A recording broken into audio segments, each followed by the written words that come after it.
Yeah, Birdie, Adrex, Wendy, go ahead and roll some initiative. Just use this purple. I'm going to reuse this purple one for my initiative. It's a dragon bear. You wish, Dragon bear. you wish it was That's a dragon half bear. dragon, half bear. Is it a polar bear? Or is it just like a brown bear? This is important for my it's a polar bear. aesthetics. Okay, cool. Man, I rolled really well too. Sorry, AJ. So Red's not here, and the other guy's not here. Raazu's not here. So before we get started on this combat, one thing that strikes you is, first of all, if you manage to drag this bear carcass back, it will more than fulfill your agreement. There's also the possibility, because you know that they keep bears to ride, they might value it for that angle as well. But this is a full-grown male bear. Adrex would let them make that decision then, if at all possible. Okay, All right, the well, I difficulty can then try becomes... to stun it, and then we can tie it up. That's what you'd have to do. Nice. Is, Like, Birdie, can you make a trap for it? Not that kind of trap. I don't have time. with the materials you have, you don't have a way to make a trap that would incapacitate and stun a fully grown bear. I'll try to stun it, and then we can just tie it up. All right, well, Birdie, you get to act first. At this point, actually, let's get a stealth check from everybody. Let's see if you can get if you can get close enough to this bear without it noticing you guys. At one point, I did have a bear trap. I had to get rid of it. Apparently, it was carrying. And I roll stealth at You have, I Birdie's thought you were wearing medium 25. armor because of your wings now. Yeah, you went to. I am, but the character sheet says disadvantage. So Okay. He's got scale mill on. I've got 10. 10? 29. 25. Okay, so you don't get the jump on the bear. It's going through a small, very lightly wooded area.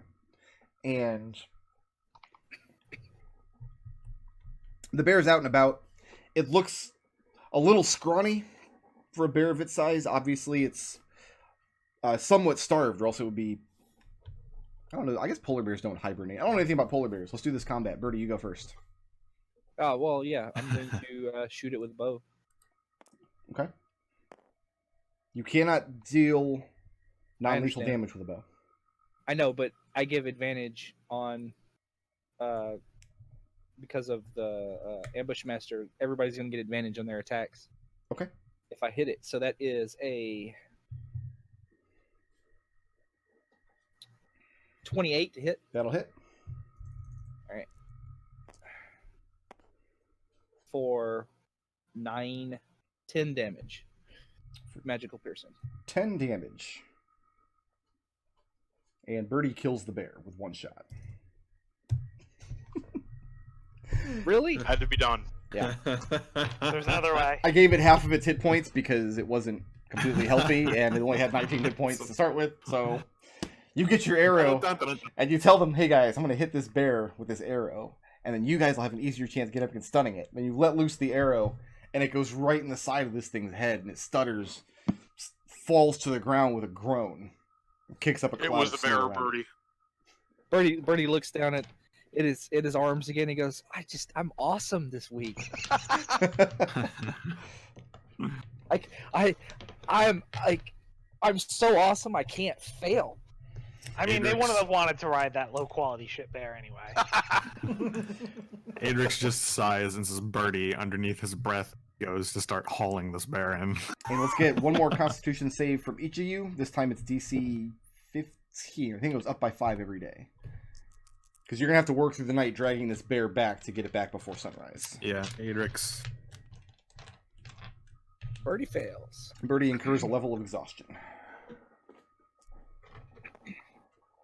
I pass. Then you're good. But you'll be making it a DC 20 next time. Should take long rests. Adrex? Yeah, Adrex made it. Okay. Red and Raazu, what kind of downtime did you get to do at the village during these 3 days? Red, you can go first.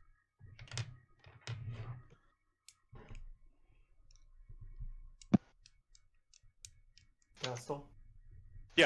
I did What poison downtime? crafting. I made like 1/10 of a malice poison.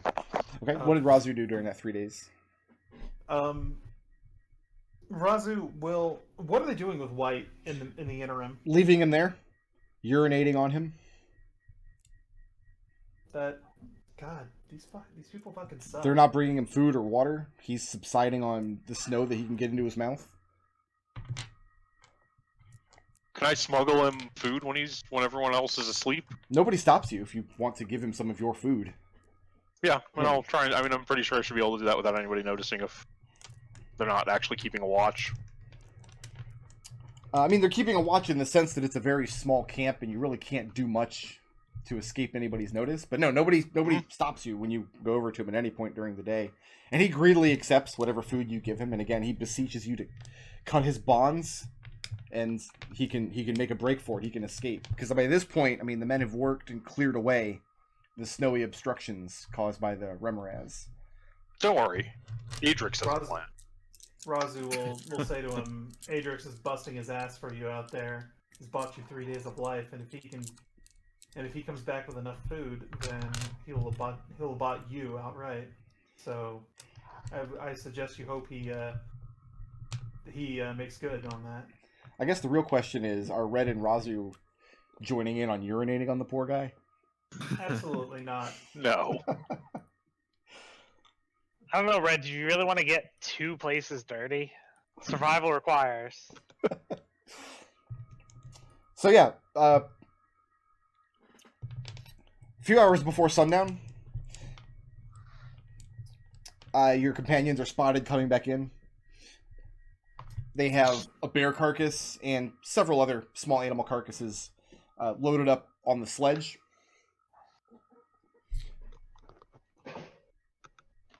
And there's a lot of excitement in camp when they see that you guys have bagged a polar bear. This more than fulfills the terms of your agreement. By the time you guys get back, they have cleared away most of the forge. They've begun reconstructing the walls around the sides. They've taken the charred remains of the creature up out of the hole. They've had to cool the fires more than they usually do in order to get them out. Which, Raazu and Red, you guys being in the camp for the next few days, you learned this means Lady Elaine will suffer more downtime than she was already anticipating. She was already suffering some downtime because you guys ruined her metal shipment, and now her forge is going to be cold for some amount of time before she can get it reheated again. Could Adrex's Feymore help with that at all? No, your Feymore is a dagger that lights on fire. All right. I mean, they can build fires. That's it's an impressive little trick, but it's not enough to stoke the heat that they need in an actual forge, especially considering the magical metal that they're working with. What about the Remoraz blood? Winnie wouldn't know anything about it because she's not trained in Arcana.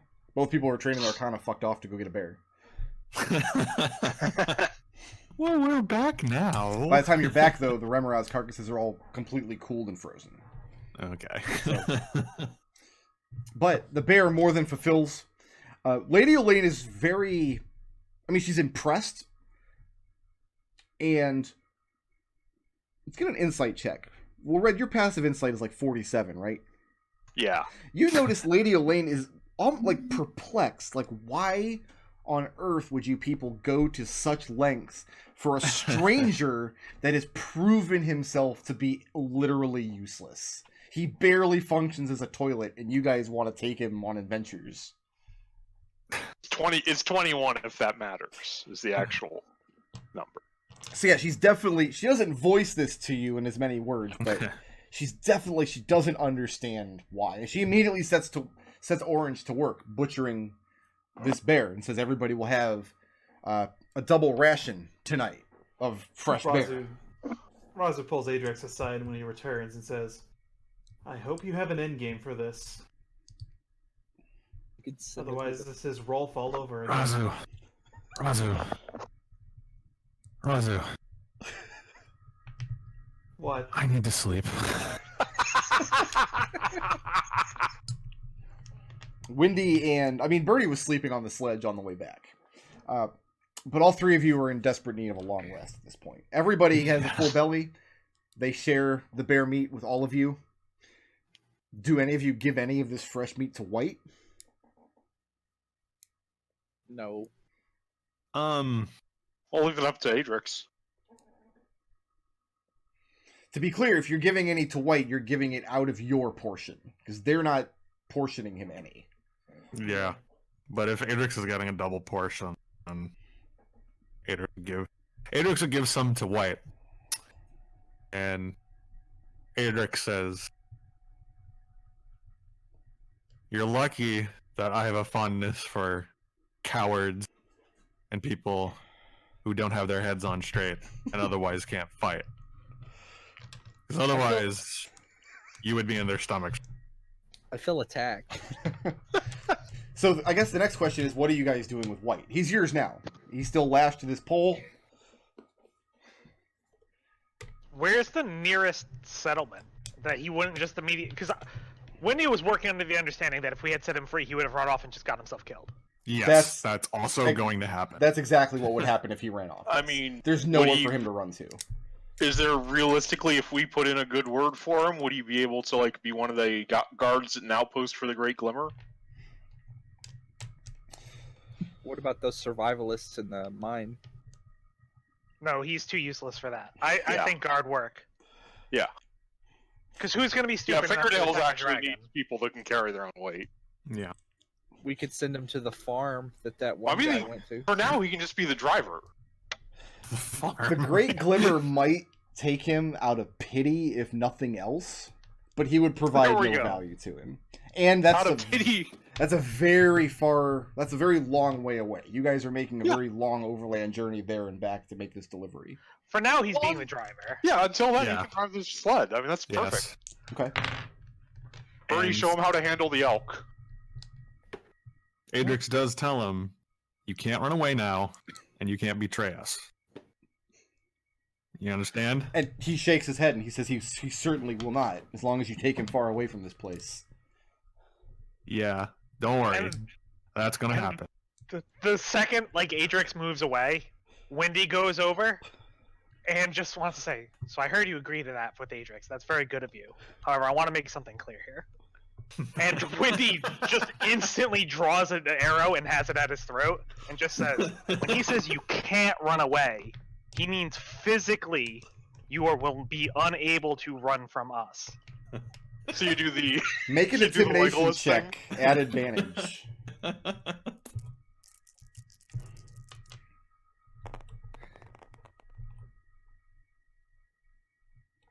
That's a 15.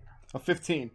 And he nods just enough so that he doesn't jab himself with the arrow, but it's enough that you understand completely that he was going to run at the first available opportunity, and you have now convinced him otherwise.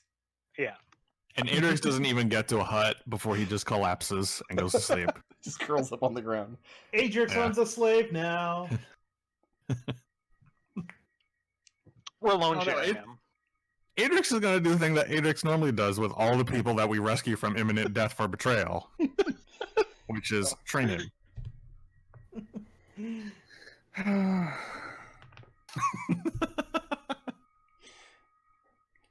It's not the first time this has happened. Nope. Hey, it's my responsibility to bring out the good in people. Hey, Adrex, do you have any extra food that you didn't give to, what's her name? Food. I think it all went Adrex to has her. rations, if needed. So I was That's what thinking you're what we should do is we should get freeze a month's worth of food and hide it out in the middle of the wilderness somewhere and tell the two greens where it is, so that one of them can take that food and go somewhere else, and the other one can come back. Oh no! Now that there's an opening in the camp, one of the greens can just be repainted white. Oh, okay. That's 2 problems solved. Good job, Adrex. So is it paint? I got the feeling that I got the impression that they burnt the colors in. Are you asking Burn a somebody? new color in. Are you asking someone, No. or are you just inferring?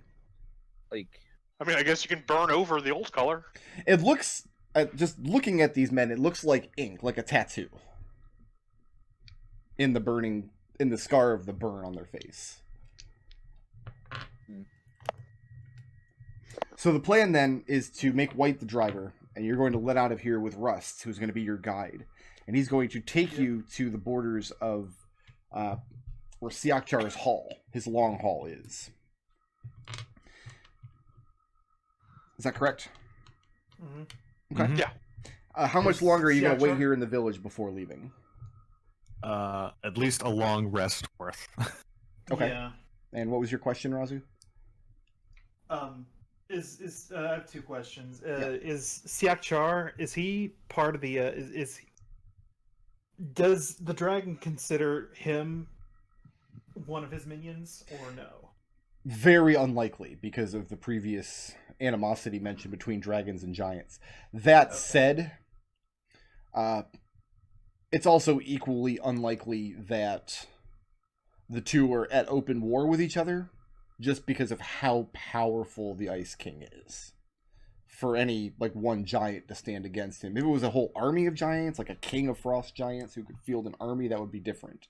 But that's not your understanding. Your understanding is that he has a solitary hall up in the hills that he resides in. The other question is, does Raazu get a hit of that stuff that they pulled out of the Rimmer Oz? That's up to Red, because Gray shared it with him. Oh yeah. No, you can take all of it if you want. Okay then. Raazu does. Do we need to have like a very special episode with Raazu? Nah, she's a hobgoblin, she's fine. Wendy would like to try some with Raazu. Can I have a bit? Just one hit? Sure. So you pack this stuff into your pipe, and it's very sickly sweet, like maybe a vanilla flavored vape oil. And at first, you have this very tight feeling in your head, like an ice cream headache behind your eyes, but very gradually, that feeling fades away into just this weightlessness. And maybe it's just the relief of the headache subsiding, but this is a very good smoke that's meant to just be enjoyed over a long length of pipe. Alright. Keep that in mind. So Raazu's going to have a new career hunting Remorazes now. Basically. She's addicted. All right. Yeah, I've had better. I've at least paid more. I did realize last week that I'm an idiot, and I completely skipped over a scene that I was going to have where the Great Glimmer actually describes the nature of the ritual you have to undertake with this tree when you arrive at Voronox. I think you gave us the basic clip. It involves sticks. I That's all we need. described the bundles of on the sticks, sledge. but there was supposed to be a scene before that where he describes what you have to do with them. We're going to work under the assumption that both Adrex and Birdie understand this ritual.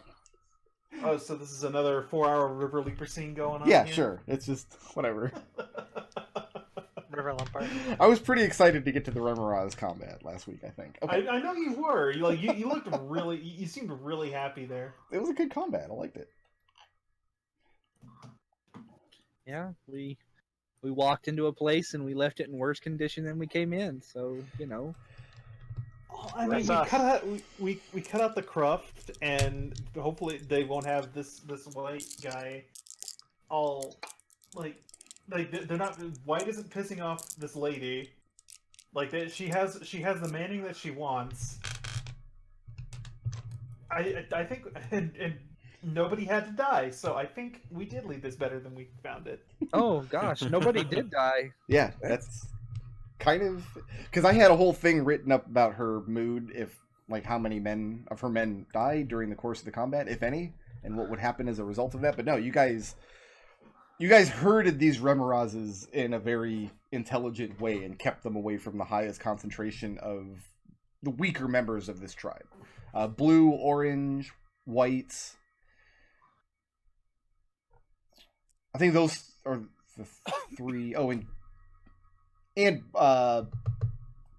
Gray, but Gray was in the fight. He just didn't get killed when he got attacked. Well, it's because Wendy, because he could thank Wendy for that one. Orange is a very skilled herbalist, and he frequently makes various types of potions and ointments and things. You learn that he's very superstitious when it comes to things made out of like any kind of food stuff, any kind of cooking, and especially his herbalism.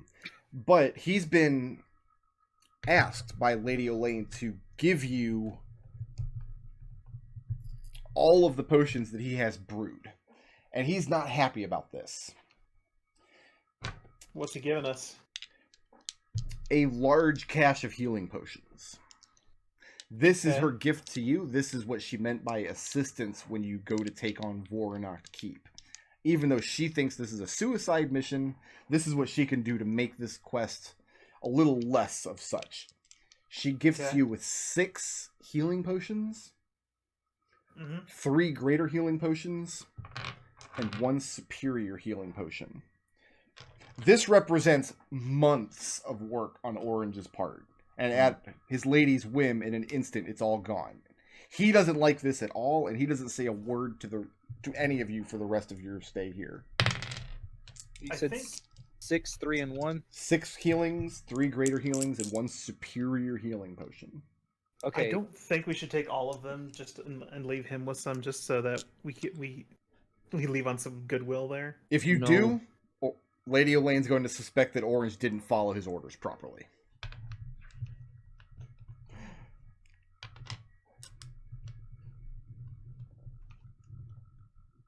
Okay.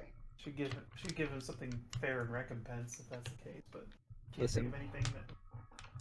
I'm a poor kobold who's got bills to pay. We gave him life. She also gives you a very plain-looking, unadorned iron ring. And she explains, actually Rust would explain, having been there, that the doors to Voronacht Keep are kept closed by heavy sheets of ice that they douse on either side of the door to completely freeze them over. The denizens of the keep don't have much cost to leave and return. The gates are not opening constantly, so for months or years at a time, these doors will be completely frozen shut and impassable. Both the doors to the curtain wall on the outside of the keep and the main doors to the keep itself are large double doors made of old iron that are iced over in this way. This ring will allow you to get through the doors by melting the ice. Mechanically, this is a spell storing ring with 5 charges of heat metal. Okay. 2 of these are Raazu going to be will needed to get through those doors. The other 3 you can put to whatever use you find. And she requests that on the off chance you survive your excursion to the keep at some point, that you return this ring to her. She's loaning this to you. Right, that'll happen, yes. I mean, for once I'm with Birdie on this one. Why don't we have to ever come back here? Russ knows how to get home. Also, we'll be dead. Yeah. Right. Right, I mean, what, you're gonna send someone to get it off our corpses? Yeah. The main reason nobody's able to approach Voronacht Keep, it used to sit in antiquity. It used to sit in the center, actually not the center, at the edge of a large lake. It has a large curtain wall sitting on an island with 3 outer perimeter towers that just came up out of the water of the lake. The lake has long since been obliterated. This would have been the time before what Brenier calls the Cataclysm. And now it's just an impossibly deep ravine, the bottom of which cannot be seen.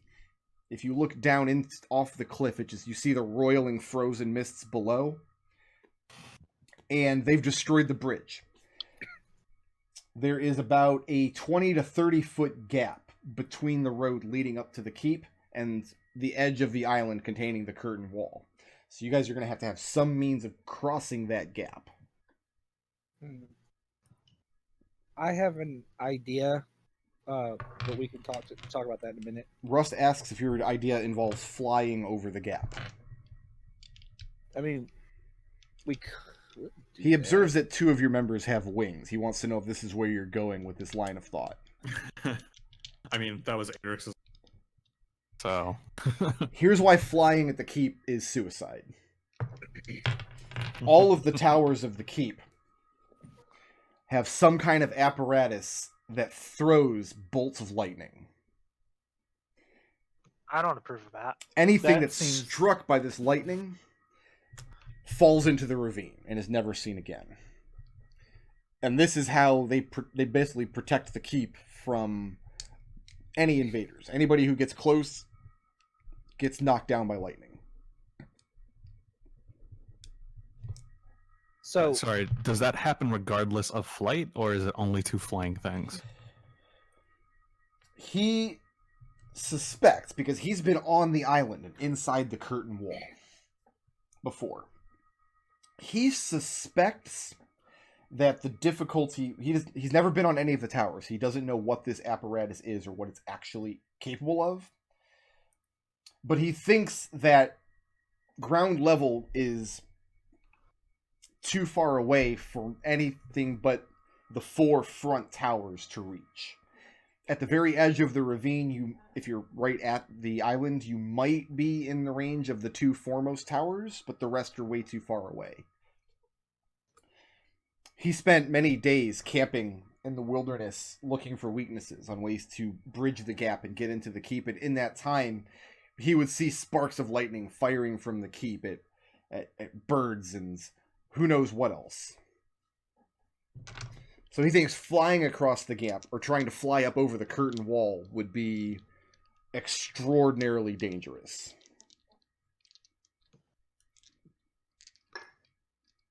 Can we fell a really tall tree and make a makeshift bridge?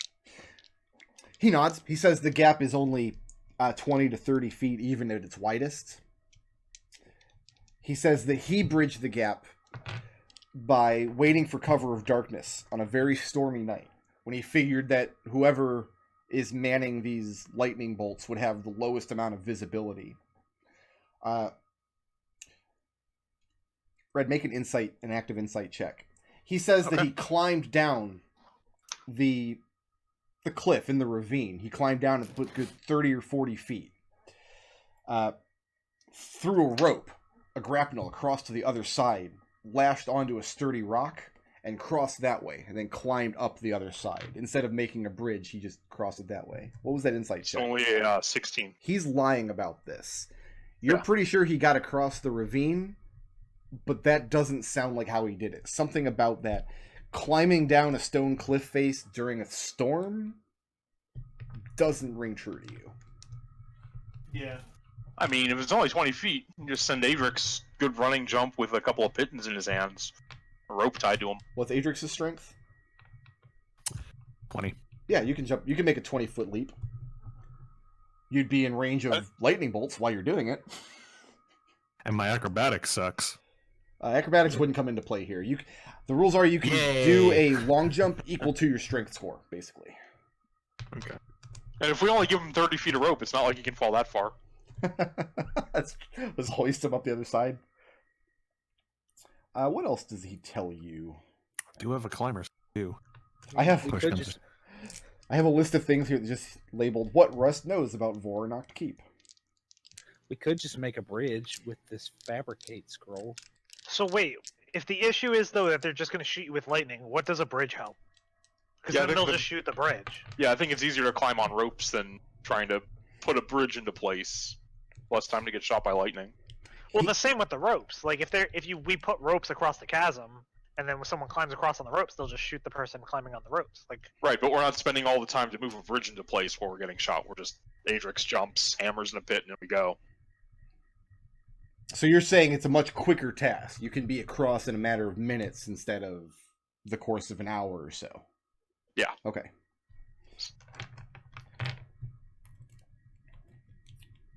Let's see. You have a spell storing ring. You got your potions. The 3 outward towers, as far as Russ was able to see, they just descend into the ravine to unseen depths. He's not sure if the towers themselves are built up from the floor of the ravine or if there are just large like stone spires that connect somehow. But logistically, there'd be no way to man and supply those towers unless there was a connection to the keep. He doesn't know how you do it, but he suspects if you're able to get to one of those outer towers, that you could gain access to the keep that way.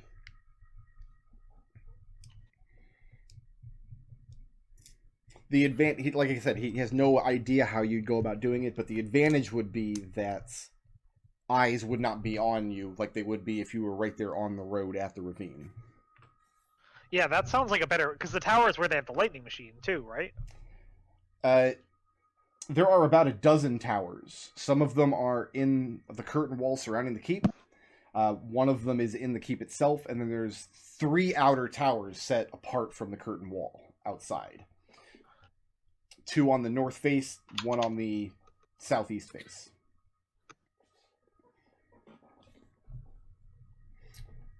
So I will, give me a second here. I don't think I'm ready to load up this map yet, but I could kind of draw this out for you a little bit, perhaps. Oh, maybe I can. Do I have... Yeah, I got this here. Oh, the image you were look at requesting this. is no longer available. That's Great. awesome. Uh-oh. I gotta go to immigrant.com. Well, So while he's going to immigrant.com, how do you want to split these potions up? Right now, I have it in our party loot sheet that everybody's got 2 regulars and Adrex has 1 greater. okay. And how many more do we have now? We have 1 superior, 2 graders, and 6 regular potions. And also, I wrote down the ring for I gave it to Raazu for now. Can I take one of the superior? Can I take the superior potion of healing? I don't care. Okay. There we go. That's better. Sorry, you gave me a greater healing? Well, right now, like I have it listed on here that you already have 1. I don't know if that's just wrong. That's why I'm kind of why he's doing that. Okay. I keep my magic stuff on that sheet, so whatever that sheet says I have is what I have. Right. I do the same thing.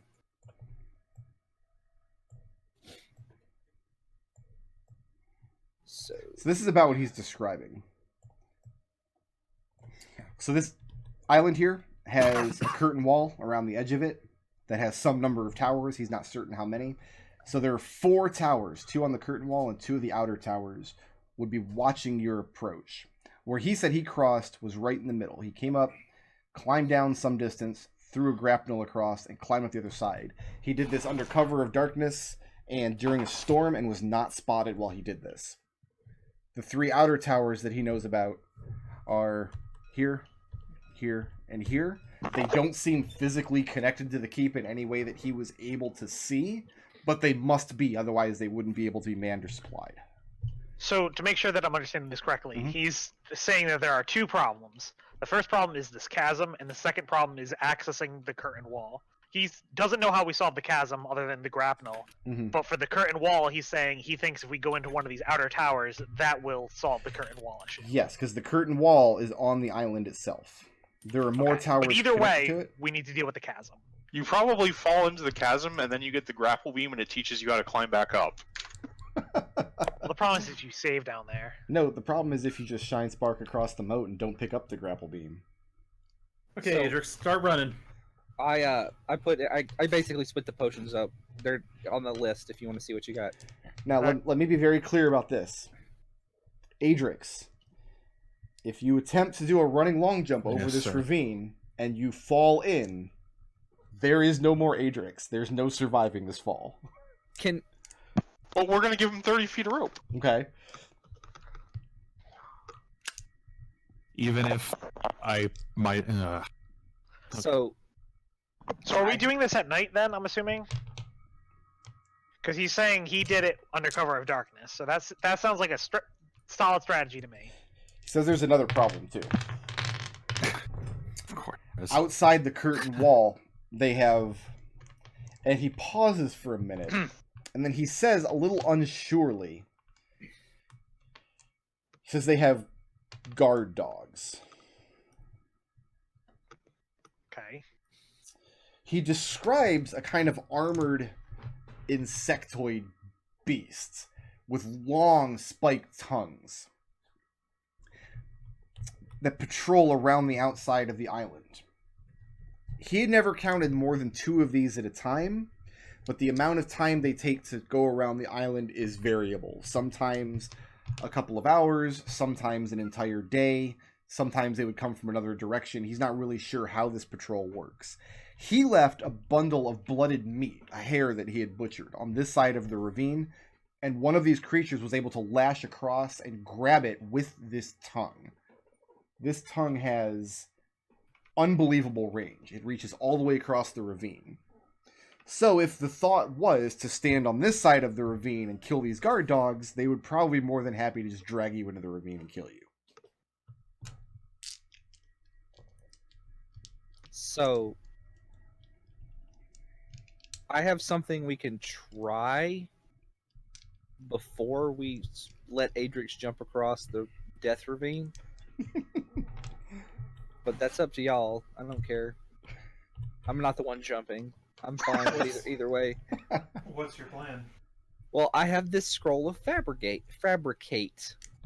We just make a bridge. Shouldn't we be using the scroll to figure out the rune and just get fabricate forever?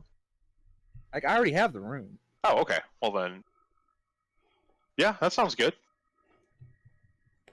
At least I did have the rune. It's going to be a How very big of unsubtle method of making an entrance, but How big of a bridge can you make with it? The exact wording of the spell is, you convert raw materials into products of the same material. For example, you can fabricate a wooden bridge from a clump of trees, etc. It goes on, rope and clothes and stuff. Choose raw materials that you can see within range. You can fabricate a large or smaller object contained within a 10-foot cube or 8 connected 5-foot cubes, given a sufficient quantity of raw material. And you just need to be able to see the thing that you're fabricating? Right. The source? Right. So you just make it out of ice then?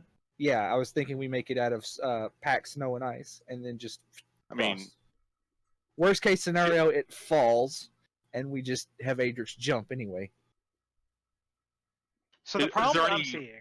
rock or trees in the area? There are no trees in the area. Ross. Rock, almost certainly, but no, there's nothing grows around Voronoi. Can I just expose a bunch of rock by digging away the snow and you fabricate that? Rock is not going to work if you're working with metal or stone or another mineral substance. The fabricated object can be no larger than a single 5-foot cube. Okay. So here's the problem I'm seeing, and this is the reason why I think we have a problem at all, which is how often can this lightning shoot? And Russ does not have a clear answer on that. He knows that he's seen it shoot from several of the tops of the tower, but he's not sure how often, or if it has to reload, or who's even firing it. He's never actually seen the mechanism by which it fires. So it shoots at birds, right? Like he thinks it shoots at birds. He doesn't think it's automatic. He thinks it's shooting at things that it can see, which happens to be flying creatures. That's what he thinks. Yes. So, like, that's why I'm saying, like, Adrex jumping across this thing is not a solution, because Adrex could just as easily fly across the thing. It doesn't matter that he's flying, it matters that he's visible. Could you make a covered bridge of ice? I guess 5 feet would be a little... You'd have to crawl through it. Russ suggests that maybe if Adrex do it naked, he might just blend in with the snow behind him. That's actually not a bad idea, but anyway... It's a terrible idea. What are you talking about? I'm totally picturing a predator kind of Adrex covered in snow with a knife in his mouth, making this running leap. A climbing spike behind each ear. So I have, with the fabricate scroll, I have basically 8. If we use the snow and ice, then we have 8 cubes to work with. 8 connected cubes. They don't have to be. They can be in pretty much any configuration, is from what I can read. But they have to be. That's more than enough to get you across this gap. That's more than enough. So, like, if we want to make it covered, we might be able to do that. A bridge of packed snow and ice would not be a permanent structure, but it would you're confident that it would last long enough for you all to get across it, provided it's not blasted by lightning. Here's my thinking, is because it's definitely going to get blasted by lightning. What we do is we try to cross, rather than cross over here, we instead cross over here. And that way, perhaps we can do it in such a way that, like, fewer of the towers can see us. Then we attempt to rapidly scale this tower, take out whatever is controlling that lightning. What if we fabricate the bridge and don't use it as a distraction? And then Adrex jumps across to the other side while they're all shooting lightning at the bridge. Raazu narrows her eyes at Red and says, "Look, Red, honey, this is that's a little convoluted." No, I like that plan. We fabricate a bridge which is very visible, not extremely visible. I will run down this cliff, jump over, and run up the other side. I am very fast. This Adrex plan is fantastic. I don't think you guys understand how fast I am. I'm in favor of any plan that removes me plummeting to my death. Well, again, I think if we make a tall covered bridge that they wouldn't see that people aren't in, they might just start shooting lightning at it, and then we can try and slip across the other side before they notice. Right. If we make the bridge right here, it even has us the benefit of it's guarding our actual position from the it other might provide some cover. I was thinking maybe even just make a vertical ice wall. Right. To block lightning from the other two towers while we jump across for the third. I think that's our plan. Then I'll get to the top of that tower, let down a rope, and attempt to stun whatever it is operating that lightning procedure. So Rust has one more story to tell you about Voronok Keep. Okay. This is a couple of years ago, like maybe 4 or 5 years ago. Their camp, Lady Elaine's camp, had more run-ins than usual with the undead creatures in and around Voronok Keep. Like they never to the point where they lost a man, but they had to fight off more of these creatures. And he describes like creatures built out of dead men, rotting flesh, skeletons, that sort of thing. Yeah. Yep. They used to have a man in their camp, the previous Gray. And Gray was extremely skilled at insect husbandry. He had a colony of ants, very large ants, and when he holds out his arms about 2 feet across. An ant maybe big enough for your driver to ride. And these ants could bite through metal like they were biting through sugar. Armor could not protect you from the bite of this ants. This was very useful in Lady Elaine's practice because it allowed her to shape and alter metal that had already been worked. However, these ants now? Gray vanished along with all of the ants, and immediately after they stopped having encounters with the denizens of Voronok Keep. That was 4 or 5 years ago. Yeah, not too big a fan of that. Russ tells you the reason he went into the keep in those days was to see if Gray had been taken, and unfortunately he was not able to penetrate deep enough into the keep to find out, and he escaped with his life. So it's possible that the old Gray is still in there with these metal-eating ants. Great! That sounds exciting. That sounds like more than ever. It's a good reason to get to the top of one of these towers. Agreed. You may get your dream of naked Adrex yet. So, we have, in the old toolkit here, we also have a potion of invisibility. And we have a scroll of Longstrider if Wendy wants to make her movement even more ridiculous. Okay, well hold up. Because the potion of invisibility is interesting. How about... Because if we can build the wall in such a way that it's guarding us from everything but this tower, if you give me that potion, I can try to get into that tower and stun whatever is operating that lightning. Hey, and then Wendy, put up a signal. Yeah. Could you shoot an invisible person from, say, 60 feet away? An invisible person? You could. Yeah. Absolutely. Red just sort of... Oh, I guess you wouldn't notice the Red's just sort of looking at you like...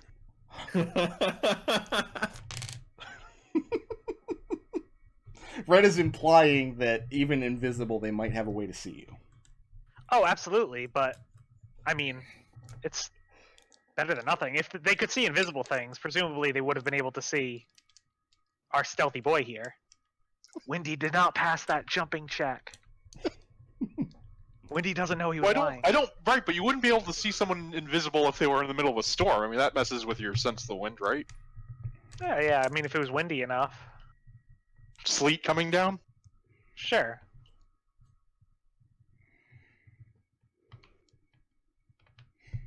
What, are you saying we provide a number of invisible creatures? Because we only got the one potion.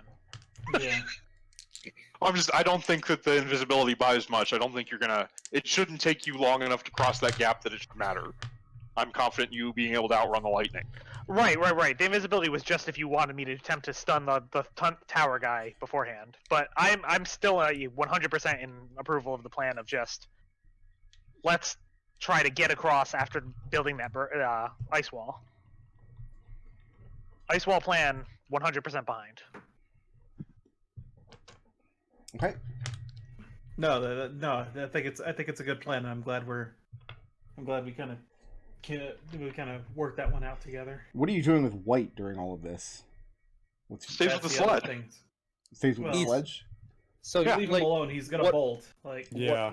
Also, you need to get the sledge across at some point because you need all those sticks in the courtyard of this keep.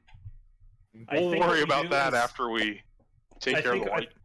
I think that once we're able to disable the lightning, wait, the sledge makes ice underneath it anyway. Have we tried running it off a cliff? Do we need flying elk? I'm against that plan. You have not tried it. What if we run it off a very small cliff, like a ramp? I mean, I'm for testing it. We should know before we have to deal with the chasm. I still think we should try to take care of the lightning first, but we should at least know how this thing works. So, because it makes ice underneath the runners, right? So you rescued White, and now you say, okay, listen, we need you to drive this sledge off a cliff. A very small cliff. Like, we just want him to ramp it, like off of like a 2-foot drop. So, like, explain how we're setting this up. So you unpack the sledge. I have no idea. I'm just in on Birdie, this. I want you to lay on your back between where the runners will go under the sledge, so we can see if it's making ice in the air or not. Okay, how about no? I'm gonna no. That's a denial. That's a hard pass and a no. I don't know why we need to have White. So wait, when was this established? Because I'm really confused. I don't know. Before we got to the snowy areas, it was making ice underneath the runners. When you left, it seemed like it was gliding. Yeah, when you left through the Great Glimmers realm, the land wasn't completely frozen. There had been snowfall, but it hadn't stuck everywhere. The places where you drew this sledge where there were no ice, it glided across the ground anyway, leaving a trail of ice behind. Okay, you have an enchanted sledge. Here's what we do: is we find a suitable incline, like enough to where it'll slide under its own power without the use of the elks. Okay. Okay. So Raazu will hitch it up so that she can direct it left or right. I thought you directed it left or right by making one or the other elk work harder. Right. I don't think a sledge has a rudder. No. You can let it go and let it slide. That's about all you can do with the sledge. Raazu doesn't have land vehicle proficiency. Yeah. So the idea is I was trying to keep it directed in one direction, so when we send it down this incline, it'll you maintain at least a little bit of control over it. But if that's not what's gonna happen, No, I like the tiny jump idea. Like we just find like a 2-foot ledge, something that like would be a huge jostle if it fell off of. Okay, so this is what I'm going to do, right? Yeah. I have it. All right, so I take my shovel out and I dig a, I don't know, foot-wide trench. Okay. Drive it over the trench. And about a foot, just 2 or 3 foot deep. Just deep enough to where. And you drive it over the little hole that you dug. Right. And there's a jostle as the sledge goes over it, but Doesn't seem like anything helpful has happened. Right. Okay. Okay. Well, good to know. All right. We were So better off now. you said you could use the rune to cast Fabricate again? Yeah, I have it here somewhere in our party notes. Is it, I don't- what I do they don't- call them, like a ritual-y kind of thing? Like a finger-waving bookie thing? What? You know, the ones that you can do without having to just, like... Because there's the tentacles, right? And those you just do. And there's the ones that take forever? Sorry, I've been kind of skipping out on those classes. It's No, not that was a, obvious. I don't think fabricate is I don't think fabricate is actually a ritual. I think it does. Even have, if like, it 10 was, you don't cast- have ritual casting. So right.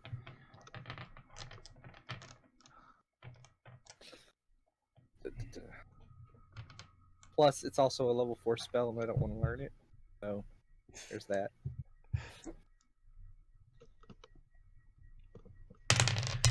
So, am I still jumping over a chasm, maybe to my death? we No. think. Not. All right.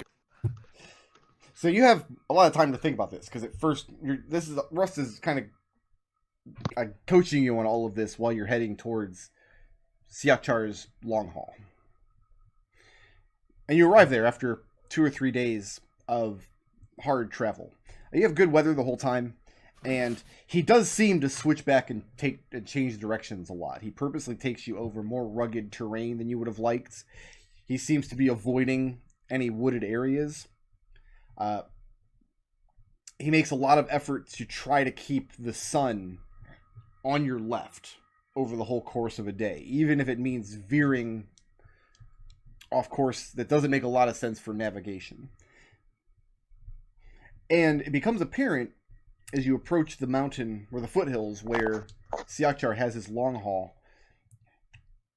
You see great columns of smoke rising in that direction, way more than we'd be pouring out of even the giant's chimney.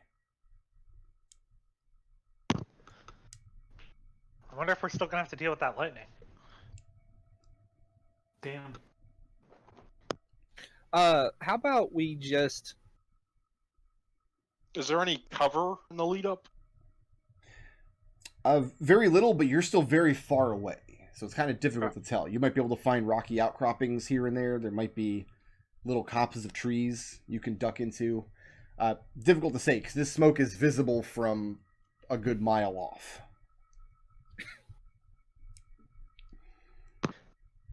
It looks like the place is on fire, rather than it being like. Oh yeah. Yeah, it seems more like a. Yeah. That seems more like this place was sacked. So let's Boy, let's see it'd what be we're a still shame dealing if any with. of those Remzermaz got free. Yeah. Okay, listen, we got to talk about this, Red. Yeah. How did you pronounce that? Is it a Remzermaz? I'm not from up here. Remora. Wow. Remora. I can't even be mad. Close enough. Close enough.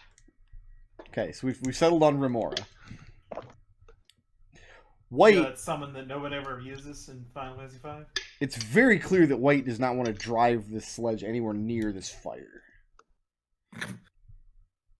You guys notice that he spends a lot of his days throwing nervous glances to Wendy wherever she happens to be. Adrex has been trying to teach him to throw an axe, so that's not going well. Birdie's going to take White aside and be, listen, do what they say or they'll whip you. Just go on about it. You come to what Russ says is the last valley before you enter into what is Siakchar's his lands. And this is as far as he's going to take you on this excursion. He seems very concerned about what's going on the hill. You guys have to go down into this valley and come up into the foothills on the other side. And he asks you if you'd like him to stay here for a day or two while you go to investigate, or if you want him to return back to camp. Well, I think Lady Elaine would like to know what the hell happened here. In fact, something happened to this giant. Yeah, if you could stay, that would be very helpful. Thank you. And he nods. Are you guys taking your sledge down into the valley? Yes. Okay. Red, make Wait, a... do we need the sledge in the valley? Well, here's the thing: is We need the sticks. I don't trust White. Yeah, I don't know that we with actually want to Rust. leave the sled with White. He might just run off with the whole thing. Well, I Now that he knows how to drive it. Good job, Bird. I was assuming Rust would stay with the sledge. I haven't shown him how to drive nothing. Russ is a very accomplished outdoorsman. He's one of their lead hunters. He knows more about the region than anybody. If he wanted to run off with your sledge, he absolutely could. Sorry, I thought Rust was going to stay with the sledge, so White doesn't run off with it. Did you ask That him was to? the connection. That was my connection. I don't know what everyone else was. No, I was with you with that one.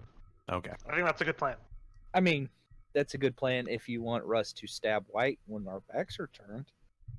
I don't. Is there any inclination that Rust would do that? He tells you that White is yours.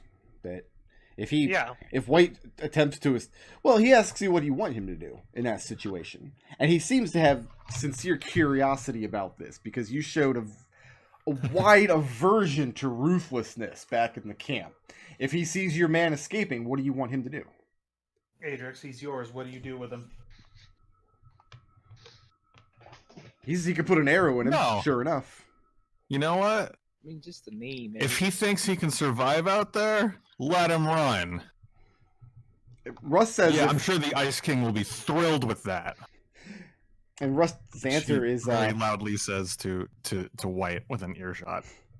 he says, if that's your take, you might as well free him now. Let him go out on his own. If you believe he should be left to the fates in that way. Cruel to take him on, don't you think?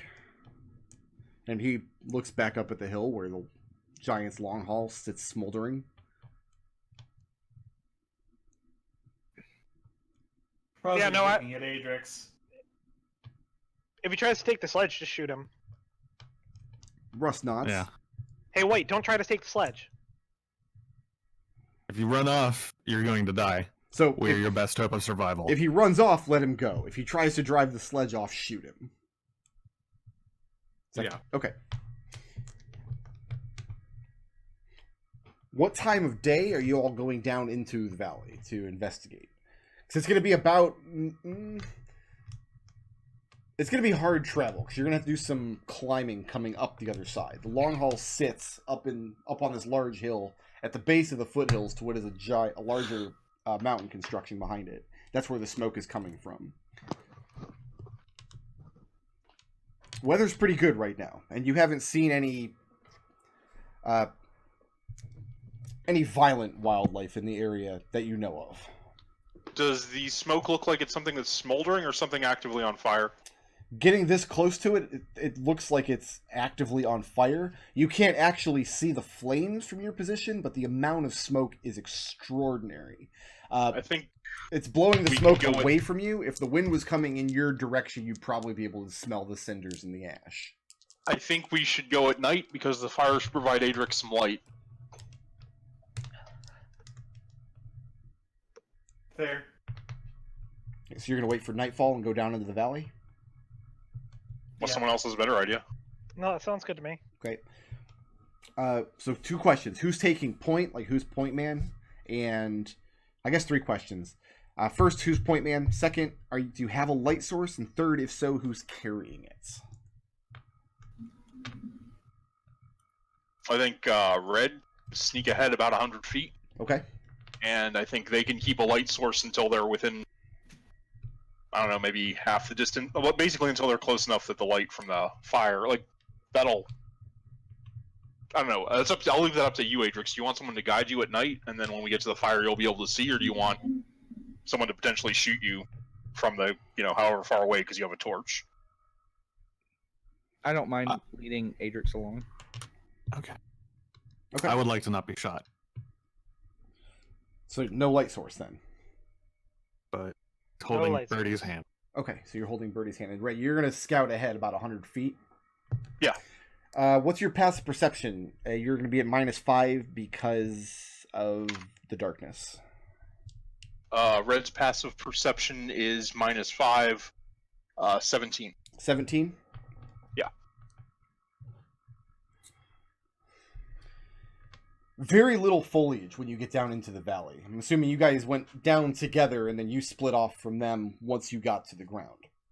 You find very few places where you'd be able to break line of sight from anybody up on the hill in front of you. And this makes perfect sense. Anybody up there at that vantage point has a very clear view of down where you are. So you're using the darkness to your advantage, and you're doing what you can to kind of go from spot to spot. No foliage. There's no trees down here. No tree stumps even. Like they're not just keeping it clear. Just nothing grows in the rocky terrain. There's some snowfall on the ground, but it's not extraordinarily deep right now. You've had a couple of days now with very clear weather. And then you come across something very bizarre in the ground. You see a weird slice in the rock, a weird gouge. It looks, first thing, with a little bit of snow on the ground, it reminds you of the trench that Birdie dug, so you guys could science your sledge.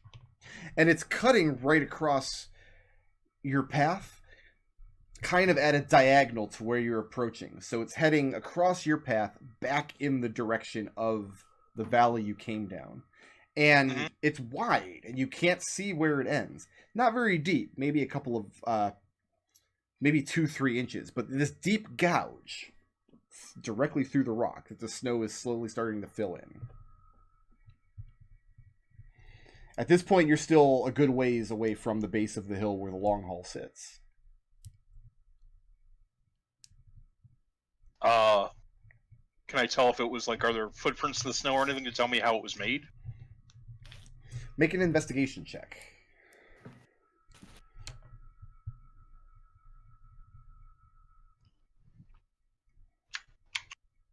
Okay.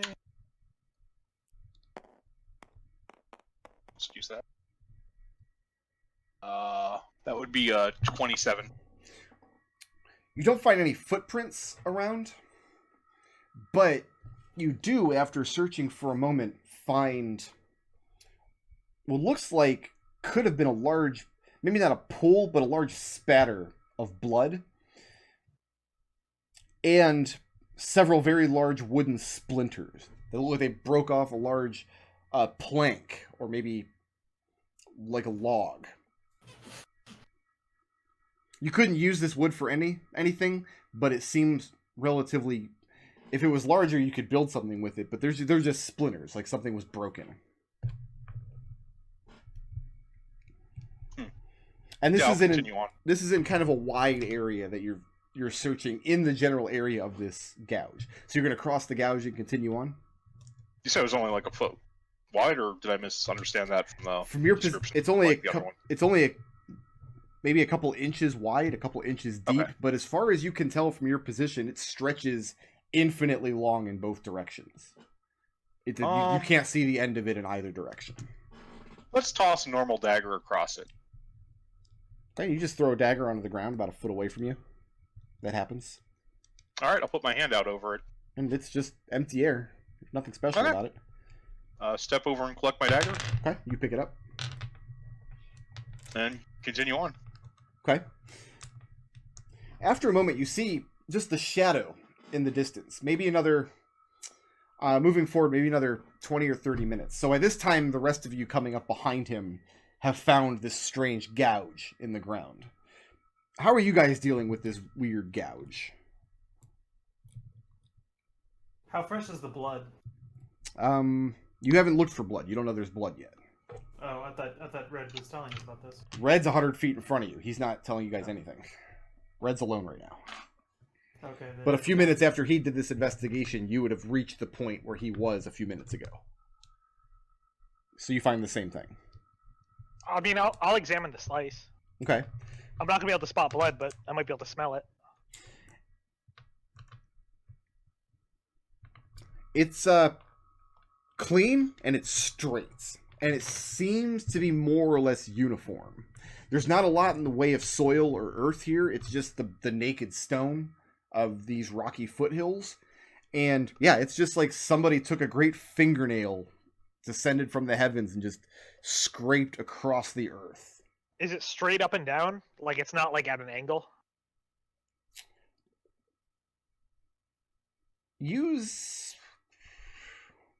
Make a wisdom masonry tools check. This is not exactly in your wheelhouse, but you've worked stone and you know how to cut stone. Alright, that's a 13. A 13. You do notice a very slight angle to it, as though the tool used to make it was leaning more to one side than the other. But if you didn't have training in working stone and mortar, you would not be able to tell this. And I'll just tap on Raazu and just like kind of show her with my hand like the angle that it's at, and kind of point at the sky. Does it look like anything could be up there? And Raazu, to your eye, it looks like she's holding her hand straight up and down. That's how slight of a bend this is. If you didn't insist there was a bend, I'd say you're mad, but clearly you're not. You're not. Huh. What this basically tells you, Wendy, is that this particular angle, if this was a deliberate thing that was done, probably the angle of it was an accident. It was somebody who was improperly using a tool. Okay. And I will let you guys, your group, make this investigation check now to see if you find the blood and the splinters and stuff. You guys can make this at advantage if more than one of you are searching. Yeah, I'm curious. I guess Raazu would be down there at that point once Wendy. I don't think Adrex can help. Adrex cannot help, not without a light source. So is it just me and Raazu? Or is Birdie here? Birdie's here. Birdie's with you. Birdie, are you interested in this? Interested? Not really. In searching? Alright. I'll make the roll then. Yeah, but I only know plus one to investigate. Is Birdie, Birdie, don't leave me. is he making some kind of motion, would you say? Birdie, don't leave me. No, I'm just holding. Just holding. 16? A 16? Yeah, you also come across, again, it's not like a big pool of blood. Clearly blood spatter from a large amount of it, though. Difficult to say how fresh it is, because it's been extremely cold. Maybe this blood was spilled a long time ago and just hasn't had time to start coagulating yet. And you do also come across the lengths of splinters here and there. Some of them much larger than others. Like a big wooden construction had been broken here. Red, from your position, a little ways up ahead, in the distance you see a shadow, like a big lump, up ahead of you and off to your left. And it looks like the largest kind of outcropping that you've seen since you've been down in this valley. And you start making your way over to it, and as you get closer, you realize it's not a rock at all, but the corpse of a frost giant. Very badly burned and very grievously wounded. And I will let you guys stew on that while we take our break today. Okay. So let me go ahead and put Elizagirth on screen here. Dun, dun, dun. And you guys go ahead, get your coffee, get your bagel. I am going to be making macaroni and cheese. Get me some craft dinner happening, and I will reconvene in about 15 minutes.